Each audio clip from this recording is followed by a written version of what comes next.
Hello student, आज हम लोग क्लास 10 के एनसीईआरटी सिलेबस में मैथ्स के टॉपिक चैप्टर को हम लोग पढ़ने जा रहे हैं। और ये जो चैप्टर है और ये जो एनसीईआरटी बुक से जो लिया गया है ये सीबीएसई और बिहार बोर्ड दोनों के सिलेबस को कवर करेगा।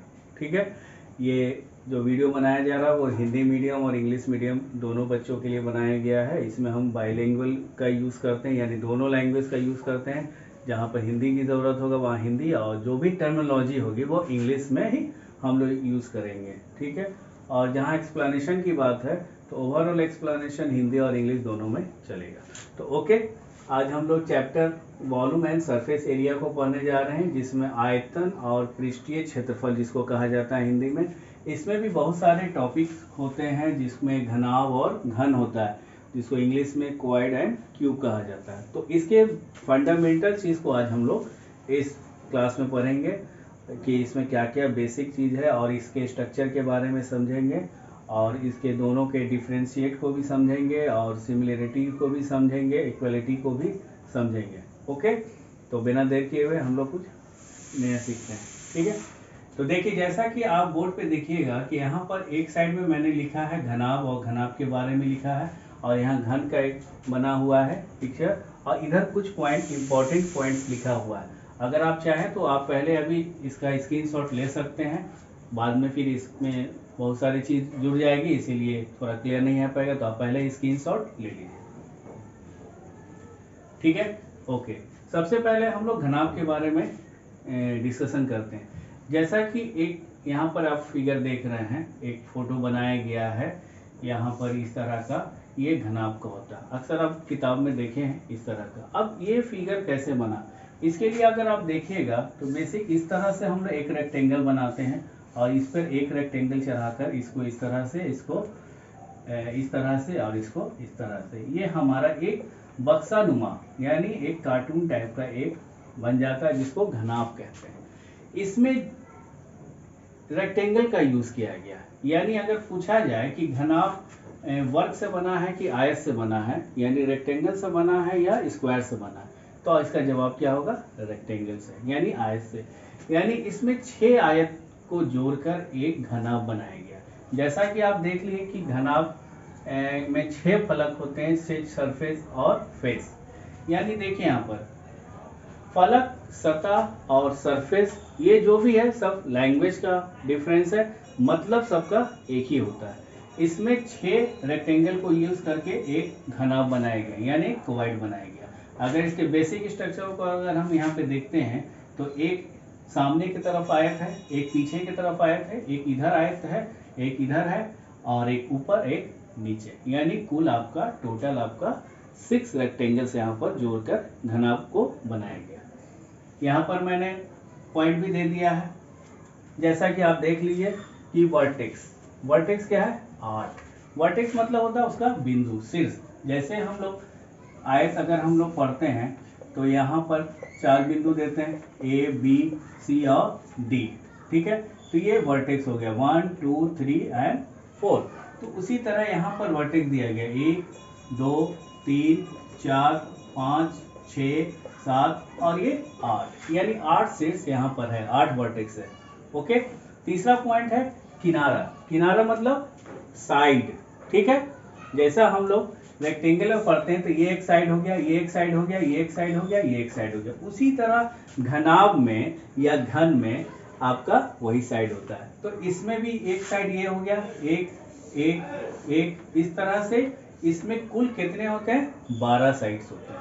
ठीक है, अब इसमें ये लंबाई होता है, ये चौड़ाई होता है, और ये ऊंचाई होता है। ये इसका बेसिक स्ट्रक्चर है। इसमें मैंने लिख दिया है कि लेंथ L को कहते हैं, ब्रेथ B को, हाइट H से डिनोट करते हैं। ठीक है, अब हम लोग देखते हैं घन के बारे में। एक क्वाड का अगर एग्जाम्पल अगर आप देखते हैं तो मान लीजिए मैच बॉक्स अगर आप देख सकते हैं तो वो भी हो सकता है, या जो घर मकान बनाने में जो ईटा का इस्तेमाल होता है वो भी एक क्वाड का एग्जाम्पल यानी घनाभ का एग्जाम्पल है। ठीक है, उसी तरह घन के बारे में हम लोग समझते हैं। घन और घनाभ में बस एक बेसिक डिफरेंस है, वो ये है कि घनाभ आयतों से मिलकर बनता है और घन वर्गों से मिलकर बनता है। यानी जैसा कि हम वर्ग पढ़े हैं इससे पहले क्लास में, ये वर्ग होता है। वर्ग में क्या होता है, चारों साइड बराबर होते हैं, यानी चारों भुजाएं बराबर होती है और सभी 90 डिग्री एंगल पे होते हैं। आयत में भी 90 डिग्री एंगल होते हैं और टोटल नंबर ऑफ एंगल्स कितना हो जाता है जोड़ने के बाद 360 डिग्री। ठीक है, यानी ये 90 डिग्री, ये 90 डिग्री, ये 90 डिग्री, यानी सब एक दूसरे के परपेंडिकुलर होता है। तो मगर इसमें ये भुजा बराबर होती है, ये भुजा बराबर होती है, ये भुजा बराबर होती है, मगर घनाभ में ऐसा नहीं है। घनाभ में लंबाई अलग होता है, चौड़ाई अलग होता है, ऊंचाई अलग होता है, सबका एक अलग साइज दिया रहता है। यही बेसिक डिफरेंस है। अब सिमिलरिटी क्या है? सिमिलरिटी ये है कि दोनों पिक्चर में, दोनों घन या घनाभ में, ये अक्सर बच्चे कंफ्यूज हो जाते हैं। क्वेश्चन अक्सर आता है एग्जाम में कि घनाभ में कितने फलक है, घन में कितना किनारा है। कोई कंफ्यूजन की बात नहीं, एकदम यहाँ पर अब क्लियर आपको हम कर दे रहे हैं कि घनाभ और घन और घनाभ में तीनों चीज बराबर होता है। पहला आपका देखिए यहाँ पे लिखा मैंने, घन एवं घनाभ में समानताएं, यानी इक्वलिटी यानी सिमिलरिटी दोनों में क्या है। फलक, सतह, सरफेस, फेस, ये चारों सब एक ही बात है, ये सिर्फ कहने की बात है। अगर इंग्लिश में कोई फेस बोलता है, कोई सरफेस पूछेगा, सतह या फलक, सब 6 ही होता है, यानी 6 रेक्टेंगल इसमें और 6 वर्ग इसमें। समझ गए? इसमें दिखाया हुआ है ABCD, ABEF, CDH, EFGH, BGFC, ADE। आप यहां से देख सकते हैं ABCD एक ये है। उसी तरह आपका दूसरा पॉइंट है वर्टेक्स, यानी शीर्ष।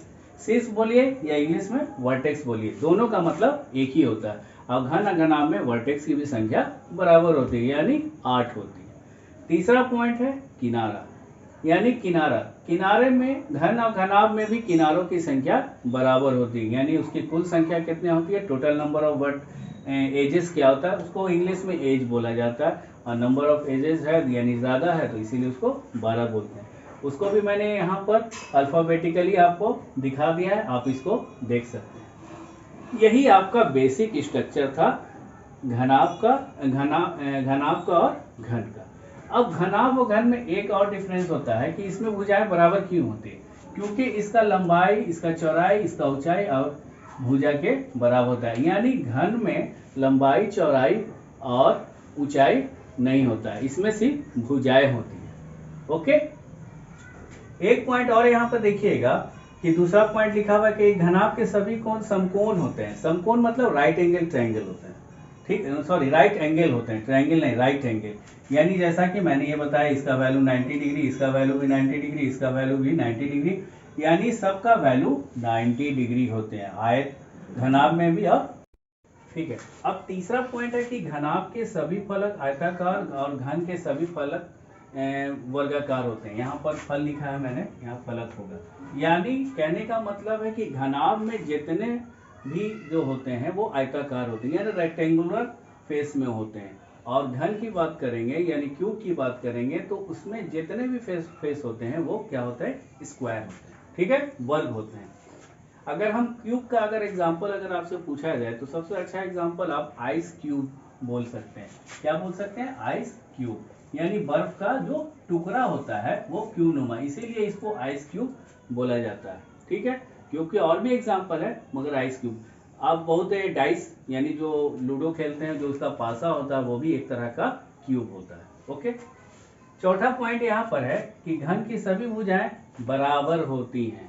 ये सबसे बड़ा इंपॉर्टेंट पॉइंट है घन और घनाभ में, सबसे मेजर डिफरेंस आपको ये होता है। ये अक्सर इस तरह के क्वेश्चन पूछा जाता है कि घन की क्या सभी भुजाएं बराबर होती हैं, तो उसमें ऑप्शन या खाली जगह जो जिस तरह का भी क्वेश्चन पूछा जाए वो ये, यानी कहने का मतलब है कि घन की सभी भुजाएं बराबर होती हैं, यानी जैसे वर्ग की भुजाएं बराबर होती हैं उसी तरह घन की भी सभी भुजाएं बराबर होती हैं। ठीक है, तो इस ओवरऑल क्लास में हम लोग ये सीखा कि दोनों में अगर डिफरेंस पूछा जाए तो मेजर डिफरेंस यही होता है कि अगर हम आयत के बारे में अगर हम समझ रहे हैं तो घनाभ के बारे में पूरी तरह से समझ रहे हैं, अगर हम वर्ग के बारे में समझ रहे हैं तो पूरी तरह हम लोग घन के बारे में समझ रहे हैं। ठीक है, तो इस क्लास में हम लोग यहीं तक पढ़ेंगे। ये आपका फाउंडेशन स्ट्रक्चर आपका घन और घनाभ के बारे में हम लोग सीख लिया। नेक्स्ट वीडियो में इसके फॉर्मूले के बारे में, इसके सरफेस एरिया, इसके वॉल्यूम, किस तरह से घन का हम लोग सरफेस एरिया वॉल्यूम निकालेंगे, किस तरह से हम लोग घनाभ का सरफेस एरिया वॉल्यूम निकालेंगे। यानी सरफेस एरिया का मतलब पृष्ठीय क्षेत्रफल क्या होता है, आयतन क्या होता है, आयतन का मतलब क्या होता है, ये बहुत सारी चीज हम लोग नेक्स्ट क्लास में सीखेंगे आई होप। ठीक है, तो आपको अगर ये वीडियो अच्छा लगा हो और हेल्पफुल लगेगा तो आप इसको लाइक कीजिए इस वीडियो को, और शेयर भी कीजिए अपने दोस्तों को, ताकि उनके तक भी ये वीडियो ज़्यादा से ज़्यादा पहुंच सके। और पहली बार अगर मेरे चैनल को आए हैं, जैसे मेरे चैनल का नाम है सनोवर एजुकेशनल ऑफिशियल और बाई जमाल सर, तो आप इसको सब्सक्राइब कीजिए। सब्सक्राइब का बटन वहाँ पर रहता है, आप उस चैनल को सब्सक्राइब कीजिए और बेल आइकन का बटन ज़रूर से दबाइएगा। उससे क्या होगा कि जो भी मैं नया वीडियो बनाऊंगा तो उसका नोटिफिकेशन आपके मोबाइल पर आ जाएगा। ठीक है, अक्सर क्या होता है कि बहुत लोग सब्सक्राइब कर देते हैं मगर बेल आइकन का बटन नहीं दबाते हैं, तो बोलते हैं अक्सर कि आपने नया वीडियो नहीं डाला है, मुझे तो पता भी नहीं चला। तो आपको सबसे पहले बेल आइकन भी दबाना होगा, प्रेस करना होगा, तब आपको नया नोटिफिकेशन आपके मोबाइल पर आ जाएगा। ठीक है, तो और ओके, थैंक्स फॉर वॉचिंग।